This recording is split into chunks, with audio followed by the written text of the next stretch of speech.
Good morning दोस्तों। Hotel Mahavir शेटॉन से हम 5:30 बजे निकल चुके हैं। हमारा चेकआउट 5:45 बजे हुआ और अभी रिक्शा लेके हम पंतनिवासम आ चुके हैं। ये ऐसा दिखता है पंतनिवासम और यहाँ से हमें जो बस मिलेगा OTDC का जो हमें चिल्का लेक के ट्रिप के लिए लेके जाएगा आगे। ये सामने से आप पंतनिवासम आ सकते हैं। इधर ये ऐसा रोड है और ये ज़मींदार पैलेस जो होटल है उसके सामने ही है। ये जो ये गेट है उन्हीं का है पंतनिवासम का और वहाँ पे बोर्ड भी लगा है देखो पंतनिवासम पूरी करके। लेकिन ये होटल का है पंतनिवासम पूरी OTDC का।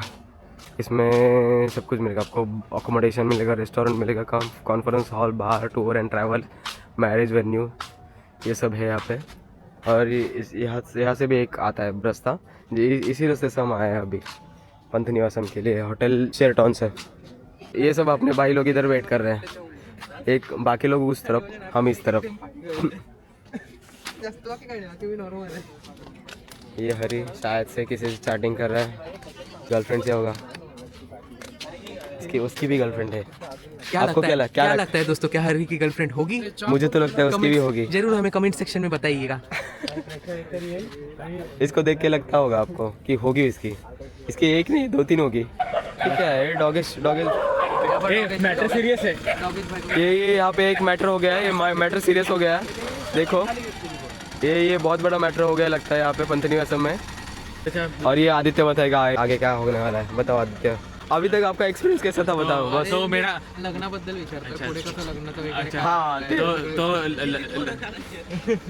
तो शादी से पहले मैं कुछ बातें आपके साथ मैं विचार विमर्श करना चाहता हूँ। वो ये है कि शादी से पहले हम इस टूर पे आए थे, उसके बारे में बताना बहुत ज़रूरी होगा।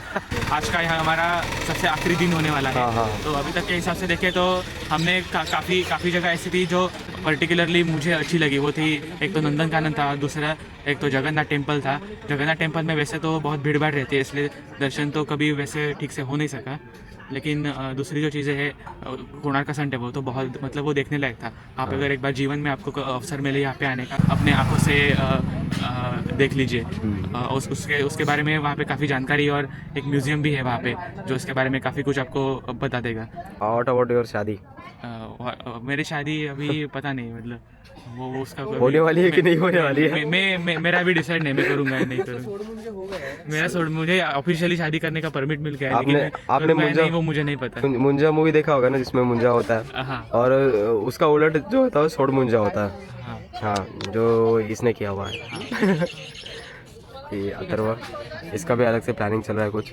अरे आकाश सर कुछ स्टोरी लगाने में लगे बस, और कुछ नहीं, बस स्टोरी लगाओ, एंजॉय करो, घूमो फिरो, खाओ पियो। भी यहाँ पे बहुत गर्दी होने चालू हुई है क्योंकि एक बस जो है 32 सीटर्स है, मतलब पूरा बस का साइज़।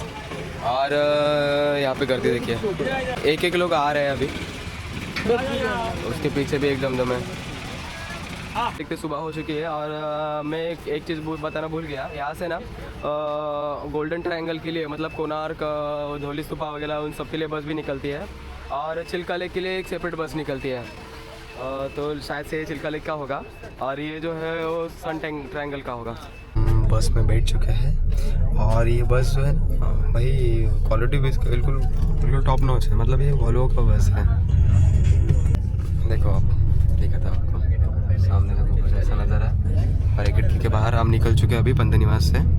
चिल्का लेक का टूर, ये डॉल्फिन सोशल टूर है और ये चिल्का लेक के टूर में मैं जगन्नाथ आप सभी को उड़ीसा टूरिज्म की तरफ से हार्दिक स्वागत करता हूँ।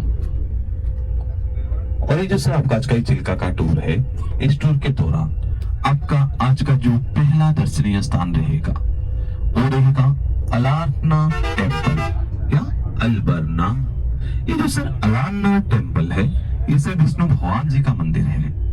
जगन्नाथ जी का सब्डिट्यूट होते ही अलारनाथ, जगन्नाथ जी का एक अवतार होते ही अलारनाथ होता है। मतलब एक साल में लगभग 13 फेस्टिवल होता है पूरे में जगन्नाथ जी का, और उनमें से जगन्नाथ जी का जो मेन फेस्टिवल होता है वो होता है सरकार फेस्टिवल, या जिसे रथ यात्रा बोलते हैं। रथ यात्रा से 15 दिन पहले जगन्नाथ जी का मंदिर में और एक फेस्टिवल होता है जिसका नाम होता है देवो स्नानो पूर्णिमा, या जिसे स्नान यात्रा भी बोलते हैं। उस दिन सर होता क्या है, जगन्नाथ जी माता सुभद्रा जी और बड़ा भाई बलराम जी को 108 कलश का पानी नहाना पड़ता है। उसके बाद वो अस्वस्थ हो जाते हैं, उनको बुखार आता है, जल हो जाता है। वो 15 दिन के लिए सब किसी को भी दर्शन नहीं देते हैं। अगर आप में से भी कोई आए होंगे 15 दिन के अंदर पूरी, तो भी आपको भगवान जी का दर्शन नहीं मिला होगा मंदिर में। मगर उसी 15 दिन के अंदर जगन्नाथ जी का एक परम भक्त जो पुरी से बहुत दूर, कहाँ, वेस्ट बंगाल के नदिया नवद्वीप पे उनका जन्मग्रहण हुआ था, पुटिन से झड़ी में, जिनका नाम था श्री चैतन्य गौरांग महाप्रभु। उनको निमाई भी बोलते थे। वो बचपन से ही हरि भक्त थे, हरि नाम जपते रहते थे।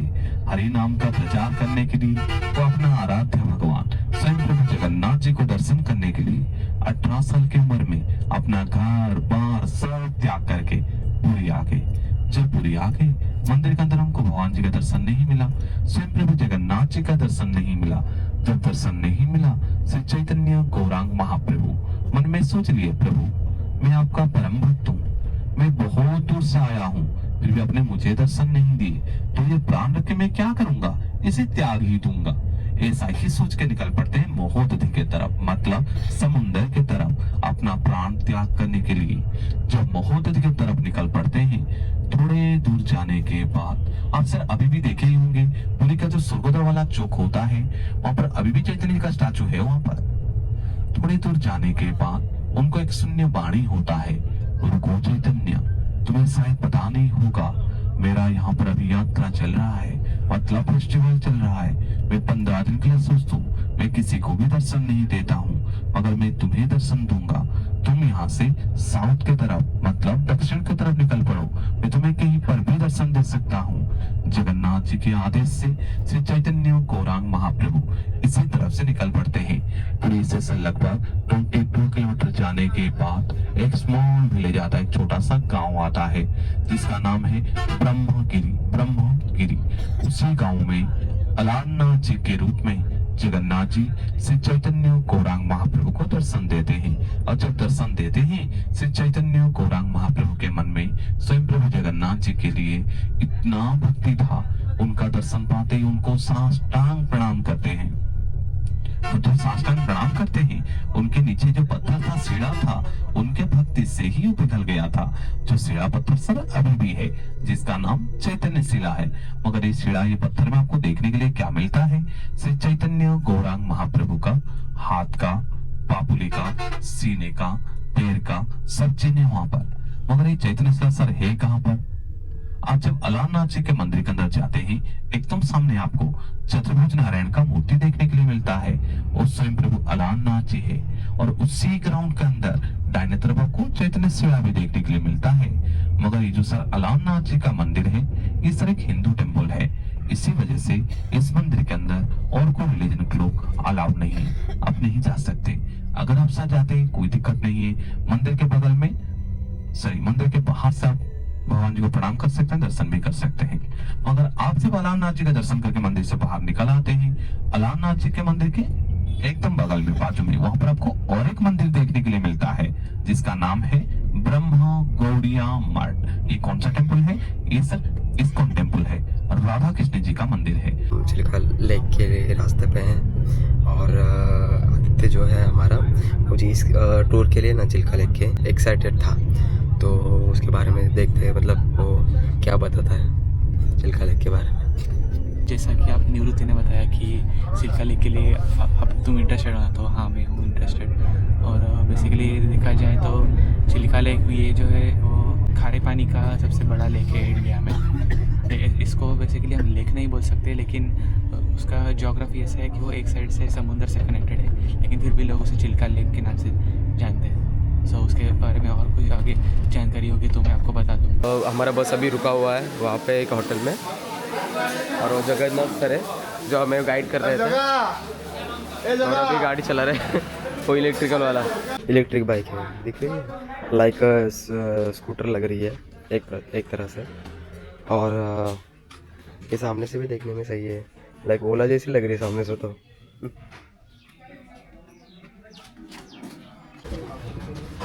अभी हम बस से उतर चुके हैं अलारनाथ टेम्पल के इधर, और अभी हम पैदल चल के जा रहे हैं। यहाँ से 7 मिनट वॉक है, अभी यहाँ से जाएंगे पैदल और उससे पहले हम रुके थे ना वहाँ पे नाश्ता करने, वहाँ पे हमने दही वड़ा लिया था और पनीर पराठा लिया था। तो ठीक ठाक था वैसे, 10 आउट ऑफ 6 की रेटिंग दे सकते हैं। और अभी हम अलकनाथ जी के रास्ते में चल रहे हैं अभी वैसा। और देखो डॉगेज की, ये 2 डॉगेज की खुन्नस चल रही है देखो।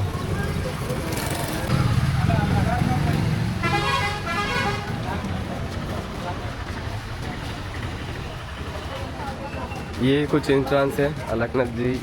ये वो रास्ता है जहाँ से हम अलकनाथ टेम्पल जा सकते हैं। माना जाता है कि प्रभु श्री जगन्नाथ का रथ जब रथ यात्रा रहता है उससे 15 दिन पहले ना भगवान जी को 108 अलग अलग नदियों का पानी जो है उससे नहाया जाता है। उसके नहाने के बाद है ना उनको बुखार आ जाता है। तो बुखार आने के बाद भगवान किसी को भी दर्शन नहीं देते हैं। जिसको भी दर्शन लेना है ना वो अलकनाथ जी के यहाँ पे आके दर्शन ले लेते हैं। वो भी भगवान श्री जगन्नाथ का दूसरा रूप भी माना जाता है। ये है प्रभु श्री अलकनाथ जी का मंदिर, जहाँ पे भगवान श्री जगन्नाथ जब उनको बुखार रहता है स्टार्टिंग के रथ यात्रा के स्टार्टिंग के 15 दिन पहले वो यहाँ पे स्नान करते हैं और अपने भक्तों को दर्शन देते हैं। भाई जरा आपको एक कुछ दिखाना है। आदित्य इधर देखो, दिख रहा है? जय बजरंगबली। जय बजरंगबली। इसका बहुत बड़ा मतलब इसको लूटा गया है। नहीं, इस लेकिन मंदिर मेरा में कुछ लूटा नहीं है। मैं लूटने की कोशिश हो रही थी, वो नाकाम हो गई कोशिश है। हो रही थी, वो मैंने अपनी कुछ वैलिड रीजंस बता के मैंने नाकाम कर दी कोशिश। 7 विलेज जैसे आपका मालूद, गवकूर, महिसा, जनीकुदा, आरूपाटना, ऐसे लगभग 7 विलेज, 7 गांव बैठा हुआ है आइलैंड के ऊपर। इसी वजह से आइलैंड का नाम सतपड़ा रखा गया है। सेना सर चिल्का लेक नहीं sir, sorry, Chilika sir lake नहीं है, चिल्का एक लेगून है, मगर सभी इसको लेक ही बोलते हैं। मगर सर ये गलत बात है। क्यों? मगर इस चिल्का में एक तरफ से 3 नदी आके मिला हुआ है, जैसे आपका दया, भार्गवी और लुणा नदी, और एक तरफ से बंगाल बंगोप सागर आके मिला हुआ है। इसी वजह से इसको लेगून बोला जाता है।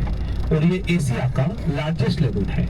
ये उड़ीसा का 3 डिस्ट्रिक्ट कवर करता है चिल्का लेगून, जैसे आपका पुरी डिस्ट्रिक्ट, खोर्धा डिस्ट्रिक्ट और गंजाम डिस्ट्रिक्ट। और ये 3 डिस्ट्रिक्ट में लगभग चिल्का 1165 स्क्वायर किलोमीटर एरिया में फैला हुआ है। और ये 3 डिस्ट्रिक्ट में सिर्फ 3 गेट भी बनाए गए उड़ीसा टूरिज्म की तरफ से चिल्का में घूमने जाने के लिए। मगर हम आज जो जा रहे हैं उड़ीसा टूरिज्म का, इसको 1 नंबर गेट बोला जाता है, जो आपका ये सतपड़ा आइलैंड में बनाया गया है। और पुरी से इसका डिस्टेंस ओनली 55 किलोमीटर होता है। और 1 नंबर गेट से जो चिल्का में जाते हैं, इस तरफ से चिल्का में आपको पानी का गहराई बहुत ही कम देखने के लिए मिलता है। कितना? सिर्फ 5 से 6 फीट रहता है इस तरफ चिल्का में पानी का गहराई, उससे ज्यादा नहीं है। मगर सर चिल्का में आपका आज का मेन अट्रैक्शन क्या रहेगा, क्या देखने के लिए सभी जा रहे हैं? Dolphin, sir. और डॉल्फिन से बे ऑफ बंगाल देखे, इसीलिए चिल्का में आ गया डॉल्फिन। चिल्का में आने के बाद ही डॉल्फिन चिल्का से कभी भी लौट के नहीं गए। क्यों नहीं गए? क्योंकि जो इससे चिल्का का वाटर होता है ये ब्रैकिश वाटर होता है, जिसे आप खारा पानी बोलते हैं। और ये ब्रैकिश वाटर का जो फिश होता है बहुत टेस्टी होता है और उनको प्रचुर मात्रा में खाने के लिए भी मिलता है। इसी वजह से ये डॉल्फिन चिल्का में आने के बाद चिल्का से कभी भी लौट के नहीं गए। मगर सर डॉल्फिन देखने में किस टाइप का दिखाई देते हैं? इसमें ब्राउन कलर का होते हैं। इनका मुंह थोड़ा चौड़ा होता है, वाइड होता है। एक डॉल्फिन का लंबाई लगभग 7 से 8 फीट 9 फीट तक होता है और वजन 1 क्विंटल के आसपास। इतने बड़े होते हैं डॉल्फिन। मगर ये डॉल्फिन से यहाँ पर उछलते कूदते नहीं है। क्यों नहीं है? पहली बात, यहाँ पर पानी का गहराई बहुत ही कम रहता है। कितना? सिर्फ 5 से 6 फीट। मगर एक डॉल्फिन का लंबाई 7 से 8 फीट। डॉल्फिन जितना ऊपर उठता है उसको उतना नीचे भी जाना पड़ता है। राजहंस आइलैंड, राजहंस नाम बहुत खूबसूरत है और नाम सुनते ही आपके दिमाग में आता ही होगा ये आइलैंड में हमको बहुत सारा राजहंस देखने के लिए मिलेगा। मगर सर सॉरी, ऐसा कुछ नहीं मिलेगा। क्यों? क्योंकि आइलैंड का नाम ही सर राजहंस है। मगर ये चिल्का का बहुत खूबसूरत आइलैंड है। ये आइलैंड एकदम हरा भरा है। मगर सर ये आइलैंड के जो अपोजिट साइड बीच है जिसका नाम क्लासिक बीच है, ये बीच देखने के लिए बहुत खूबसूरत बीच है। मगर सब थोड़ा सा डेंजरस भी है बीच। क्यों? क्योंकि यहाँ पर पानी के अंदर जाना एकदम मना है। समुद्र के पानी के अंदर आप नहीं जा सकते क्योंकि यहाँ पर क्विक सैंड होता है, मतलब चोरावाली बालू का दलदल जैसा। आज का प्रोग्राम रहेगा, ये बहुत खूबसूरत प्रोग्राम है जो है CDA museum, Chilika development authority की तरफ से सतपड़ा आइलैंड में आपके लिए 2002 को एक बहुत खूबसूरत म्यूजियम बनाया गया है। अभी हम उतर चुके हैं खाने का ऑर्डर देने। ये एक होटल है, वहाँ पे हम ऑर्डर दे सकते हैं और फिर आते समय हमें खाना मिलेगा। तैयार बना हुआ। खाने का ऑर्डर देना है, जाके हमारे छोटू जी के पास दे दी।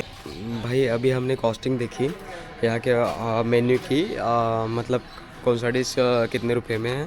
तो पूरी से कंपेयर करेंगे ना तो यहाँ पे ये कॉस्टली लगा हमको, क्योंकि 300-350 रुपये एक डिश था, और पूरी में 2 था 200-250 था, और यहाँ पे थोड़ा सा महंगा है, कॉस्टली है। तो सोच समझ के लीजिएगा जो भी लेना हो। लेकिन जब आप ट्रैवलिंग में है तो हल्का फुल्का भी खा के दिन निकाल सकते हैं, ऐसा कुछ नहीं। अगर रात है तो फुल पेट भर के खाइए और सो जाइए बस। तो दोस्तों अब हम चिल्का लेक उतर चुके हैं, और पीछे जो है पार्किंग की एरिया है, वहाँ पे हमारे बस रुकी है और आगे चल रहे हैं हम। और गौरव और सर्वेश और अथर्व आगे है मेरे साथ, अभी आदित्य है। तो पहले जैसे मैंने बताया था कि चिल्का के बारे में मैं आपको आगे बताऊंगा। तो जैसे कि हमने यहाँ पे जो OTDC के पैकेज थ्रू हम जा रहे हैं, तो वहाँ के जो गाइड है जगन्नाथ जी, तो काफ़ी अच्छी जानकारी दी उन्होंने कहा कि जैसे हम लोग सभी इस जगह को लेक बोलते हैं, लेकिन पर्टिकुलरली अगर लेक का लेक का अगर जियोग्राफिकल अगर सिग्निफिकेंस पूछा जाए तो लेक ऐसा होता है कि उसके चारों तरफ से सराउंडेड बाय लेकिन ऐसी जगह है जो एक तरफ से समुद्र को ओपन है, लेकिन फिर भी लोग इसको लेक बोलते हैं। मैं आपको करेक्ट कर देता हूँ, या फिर गौरव बताएगा। गौरव बता दीजिए। ओके, सो लगून सॉरी तो लगो ऐसा हुआ था कि 1999 के साल एक बड़ा साइक्लोन आया था, जिससे चिल्का लेक का जो नेचुरल माउथ था ओपनिंग का, जिससे समुंदर और चिल्का लेक वो दोनों भी वाटर बॉडीज एक दूसरे से कनेक्ट थी, वो क्लोज हो गया। लेकिन उसके बाद क्या हुआ कि चिल्का लेक का पानी ड्राई होने लगा, क्योंकि उसके अंदर वाटर इनटेक का पूरा सोर्स ही बंद हो गया। तो उससे मछलियाँ भी कम होने लगी, वाइल्ड लाइफ कम होने लगी, हैबिटेट कम होने लगा। इसलिए ओडिशा गवर्नमेंट ने एक स्टेप लिया कि उन्होंने एक खुद से आर्टिफिशियल माउथ बनाया वहाँ पर, और उसको नाम दिया क्रोकोडाइल्स माउथ। और हाँ, और उसके वजह से वापस वहाँ पर समुद्र का पानी आने लगा, और वापस वो एक लगून बन गया, और वहाँ पर मछलियाँ वगैरह आ गई, और अगेन वो जो वाइल्ड लाइफ था वो सब वापस रिहैबिटेबल हो गया, फिर से वो फल फूलने लगा, और इसीलिए इसको एक लगून कहा जाता है। और ये एशिया का सबसे बड़ा लगून है, और वर्ल्ड में कुछ तो 3rd या 4th पे है, मतलब सबसे बड़ा है। और ये पर्टिकुलर जो है वो अपने डॉल्फिन्स के लिए जाना जाता है, क्योंकि ये डॉल्फिन्स माइग्रेटरी फिश होते हैं जो म्यांमार से यहाँ पे आए हुए थे। लेकिन जैसे ये माउथ मगरमच्छ की वजह से जब यहाँ पे पानी बढ़ने लगा, तो उस वजह से वो डॉल्फिन को भी खाना वगैरह जो रहता है फिश का अंडर का, वो भी अच्छी मात्रा में मिलने लगा। तो थोड़ा ऐसा नहीं है, थोड़ा मैं बताता हूँ आपको कैसा है। डॉल्फिन्स माइग्रेट होके यहाँ पे आए थे म्यांमार से, तो यहाँ पे ना उनको इस चिल्का लेक में ना जो मछलियाँ थी उनको बहुत टेस्टी लगी, और वो यहाँ पे ही रहने लगे, और खुद का उन्होंने इकोसिस्टम बना दिया, मतलब हैबिटेट बना दिया। और ये हम चिल्का लेक पे पहुँच चुके हैं। यहाँ पे ना छोटे छोटे बोट्स है, मतलब नावें हैं, उनसे ट्रैवल करने वाले हैं अप्रॉक्सीमेट 2-3 आवर्स। उसके बाद आगे चले जाएंगे हम टापू पे, वहाँ पे रुकाया जाएगा हमें, वहाँ से अच्छा। और आगे चल के एक आइलैंड है, और उसके सामने बे ऑफ बंगाल का बीच है, मतलब वो सबसे खूबसूरत बीच है, और वो भी मैं दिखाऊंगा आपको, तो बने रहेगा। ये रहा चिल्का लेक का व्यू मेरे बैकग्राउंड में, चिल्का लगून का, लेक नहीं बोल सकते इसको।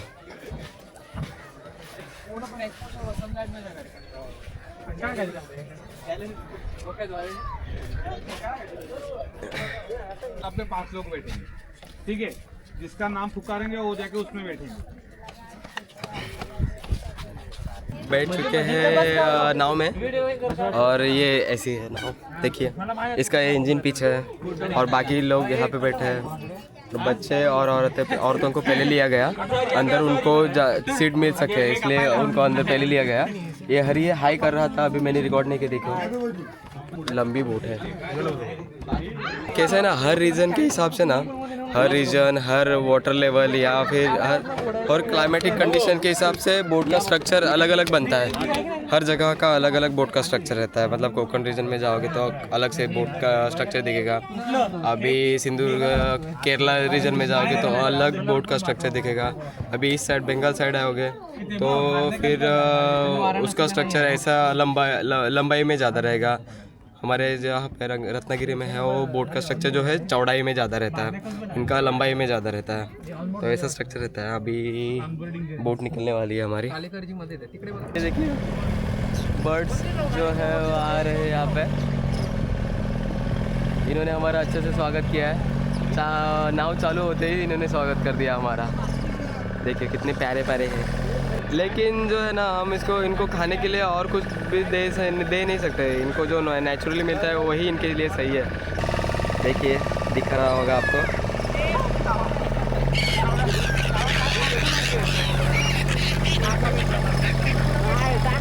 देखिए यार कितने सारे हैं, बहुत सारे हैं।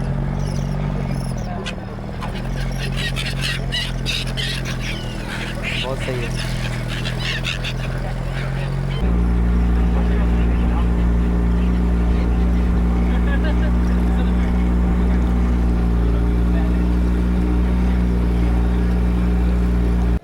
दोस्तों अब हम आ चुके हैं राजहंस आइलैंड।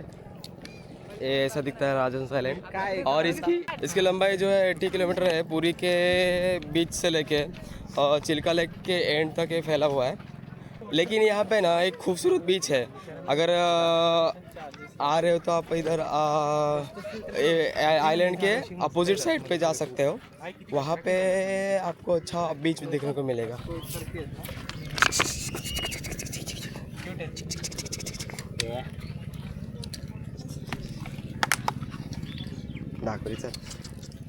ये ऐसा है राजहंस आइलैंड का अंदर का नज़ारा। और लेकिन यहाँ पे ना भाई कचरा है बहुत। पता नहीं यार, इंसान की फितरत ही ऐसी है, जहाँ पे भी जाता है कचरा करने लगता है। भाई ये रहा वो बीच। डायरेक्ट सामने बे ऑफ बंगाल दिखेगा और उसके आगे जाओगे तो डायरेक्ट म्यांमार मिलेगा आपको। अंडमान निकोबार है, अंडमान निकोबार मिलेगा। उसके बाद आगे जाओगे तो म्यांमार मिलेगा।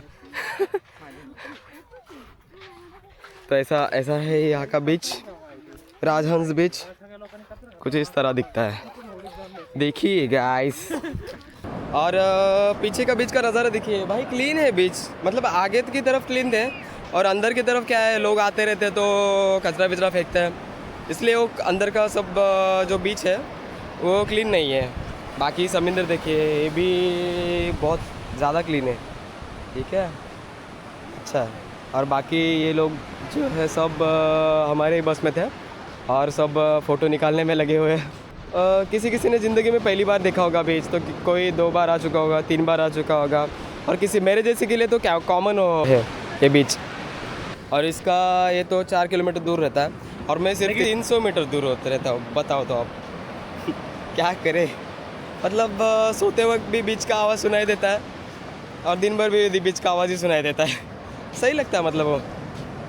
दोस्तों अब हमारा बोटिंग ख़त्म हो चुका है। अब एक म्यूज़ियम है। अभी हम उस एक्वेरियम में आ चुके हैं और म्यूज़ियम भी है वो। तो ये रहा वो चिल्का डेवलपमेंट अथॉरिटी की तरफ से बनाया हुआ है म्यूज़ियम। उसमें जो चिल्का लगून है उसका उस इकोसिस्टम का पूरा डिटेल जानकारी दी गई है। मतलब कौन से यहाँ पे माइग्रेटरी बर्ड्स आते हैं, ये डॉल्फिन किस प्रकार के हैं, और यहाँ पे फिशेस कौन से पाए जाते हैं, क्रैब्स कौन से होते हैं, उनकी प्रजाति क्या होती है, साइंटिफिक नेम्स के सहित आपको देखने को मिलेगा यहाँ पे। अब मैं दिखाता हूँ आपको अंदर जाके। चिल्का लगून का मैप यहाँ पे। You are at the here. This is the Bay of Bengal. इसमें ना पूरे 64 आइलैंड है, 64 आइलैंड्स है और चिल्का लेक के इसमें जियोग्राफी में। और पूरा उसमें 30 आइलैंड जो है वो हैबिटेट है, मतलब जहाँ पे इंसान रहते हैं। Shrouded in mysticism, the lagoon of Chilika wakes up to a mystical experience every morning. The soft sunshine gives way to the flights of flamingos, of feathery white, black and crimson, creating a kaleidoscope of its own. Dolphins glide gracefully, cavorting down the lake, creating splashes and splatters all over.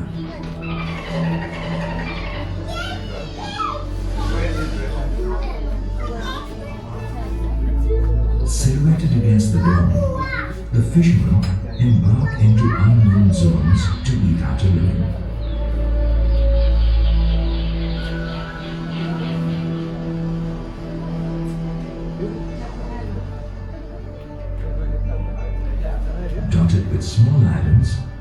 Chilika, the treasure trove to fishermen, is also home to countless species and wintering ground for millions of migratory birds.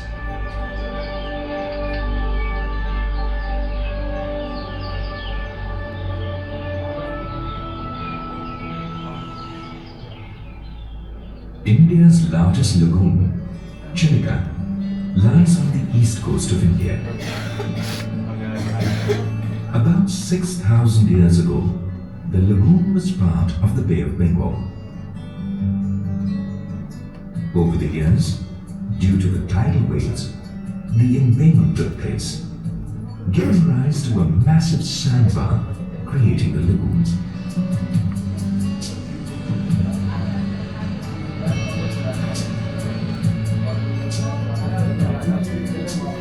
(1,165 square kilometers) during the monsoon, the lagoon shrinks to 906 square kilometers in summer.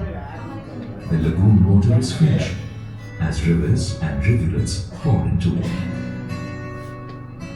It is also brackish due to the seawater which enters with the tide at regular intervals. And this is the aquarium section. यहाँ पे सब लिखा है mission के अंदर. Food chain दिख रही है यहाँ पे.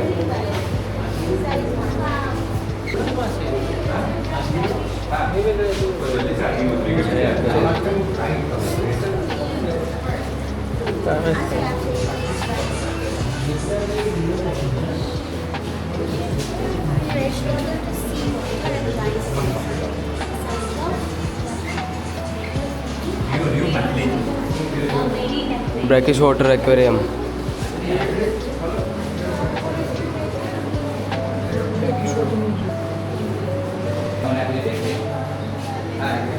खाडीतला पाणी ते फ्रेश वाटर एक्वेरियम है यहाँ पे.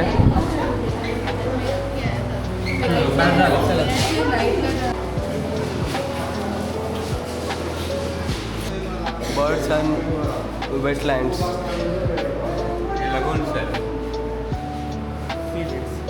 Seaweeds, not weeds.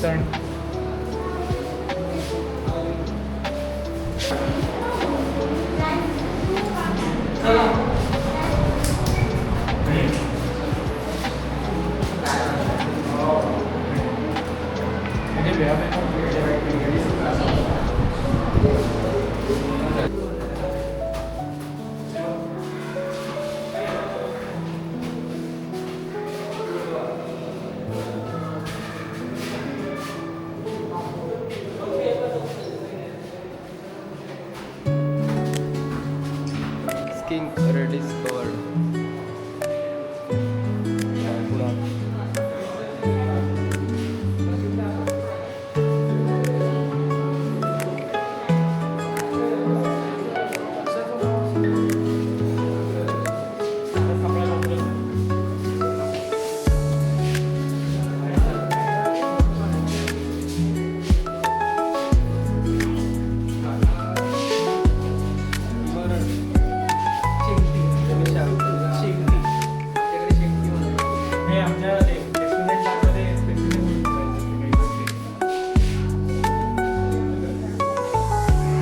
खाएगा क्या?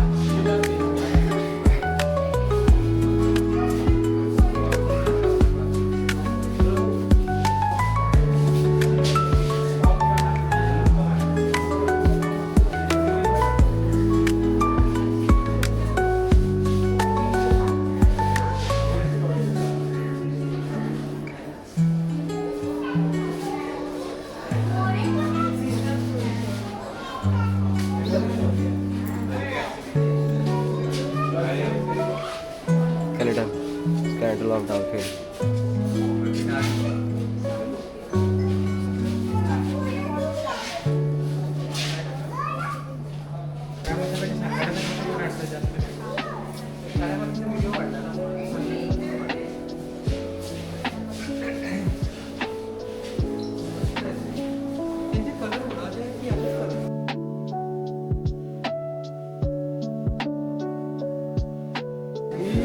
ये खरा मसा आहे ह्याच्या.